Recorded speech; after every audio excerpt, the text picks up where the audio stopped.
So millions of people recovering from COVID are still exhausted, still foggy, and struggling to function in everyday life. Doctors often run labs, but everything looks normal. The missing link, what is it? It may come down to mitochondria and their ability to make something called ATP. That's the body's cellular energy currency. And one simple supplement called creatine could be the key to helping your body bounce back. Today we're going to talk about creatine, not just as a sports supplement, but really as a powerful tool for long-haul COVID, post-viral fatigue, and even chronic fatigue syndrome. Well, hey, I'm Dr. Hagmeyer, and on this channel we explore functional medicine solutions to really complex health issues like thyroid disease, gut health, hormones, and really post-viral recovery. You see, long-haul COVID and chronic fatigue aren't just about feeling tired. They're really about your body running out of energy at the level of the cell, right? The cellular level is depleted. This shows up as crushing fatigue, brain fog, poor exercise tolerance, and sometimes even mood disorders.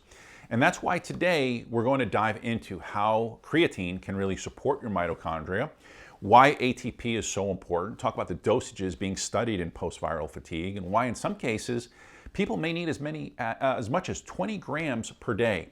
So let's begin by looking at the foundation of all energy production, and that's ATP.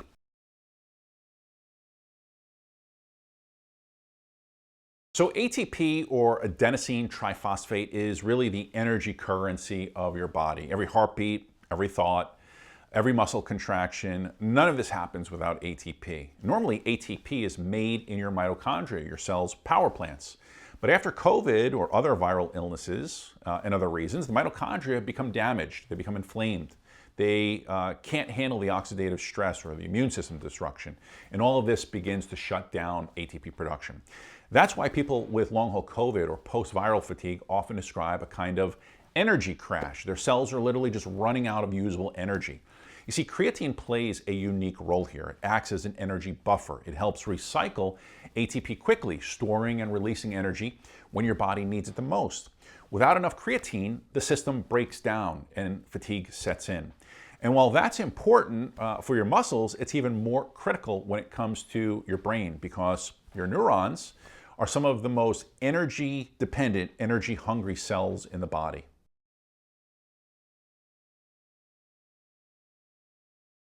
Most people associate creatine with really just sports and muscle performance, but I'll be honest with you, it's just as important for your brain. Your neurons demand massive amounts of ATP every second, and when supply is low, you experience brain fog and headaches and poor memory and difficulty concentrating. All symptoms many long haulers know all too well. Creatine supplementation helps by improving cognitive performance and memory, especially when energy is in short supply. It also supports muscle strength and endurance, which obviously helps reduce post-exertional crashes. And perhaps most importantly, creatine protects your neurons from oxidative stress and inflammation. So when you hear about creatine, don't just think about bodybuilders, right? Think about brain health, think about resilience, think about recovery from illness as well. Now that we understand how creatine works, the next question becomes is how much does someone struggling with post-viral fatigue actually need? And so let's talk about that for a moment.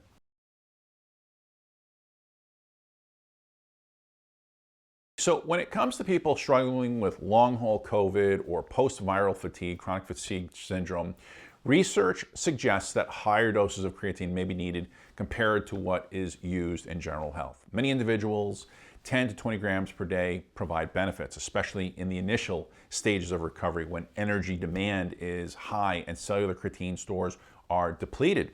But here's how this might look, right? You may take a short loading phase of 15 to 20 grams daily, split that into smaller doses throughout the day for about a week.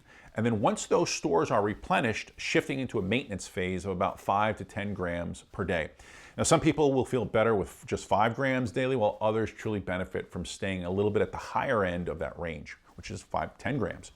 This is, again, highly individual, and of course, your functional medicine practitioner can help you with this. When it comes to choosing creatine, the form really matters here. The most studied and really, I would say, trusted version is what's called creatine monohydrate. It's affordable, it's widely available, and it really has the strongest track record of safety and effectiveness.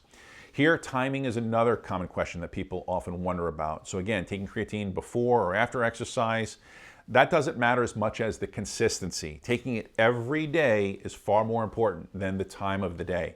I often recommend pairing it with meals because food can improve the absorption, reduces the chances of any potential stomach upset. And hydration is also very important. Creatine works by pulling water into your muscle and into your brain cells to help them run more efficiently. So if you start supplementing, you're going to want to increase your daily water intake. And finally, safety. Research shows that for most people, creatine is safe for long-term use. But if you have existing kidney issues or other health concerns, again, it's always best to check with your treating doctor before using any higher doses. So while creatine can be powerful, it works best when it's taken correctly and in the context of overall health. And that brings us to the next big question, which is, why are your energy systems failing in the first place? And again, that's where functional medicine steps into place. And I want to talk to you a little bit about some of these different causes.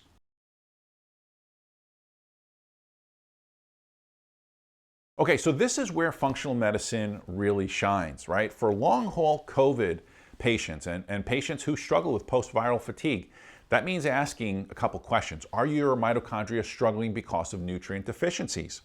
Is chronic inflammation or autoimmunity draining your energy and mitochondria?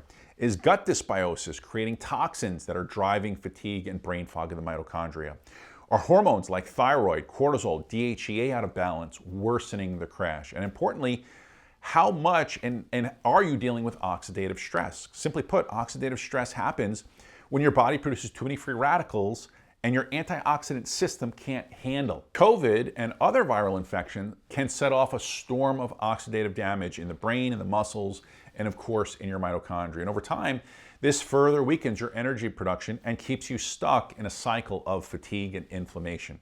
That's why functional medicine practitioners really look for root causes.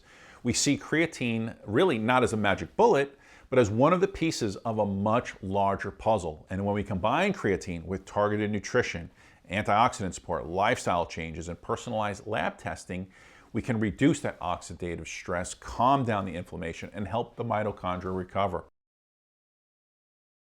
So here's the takeaway.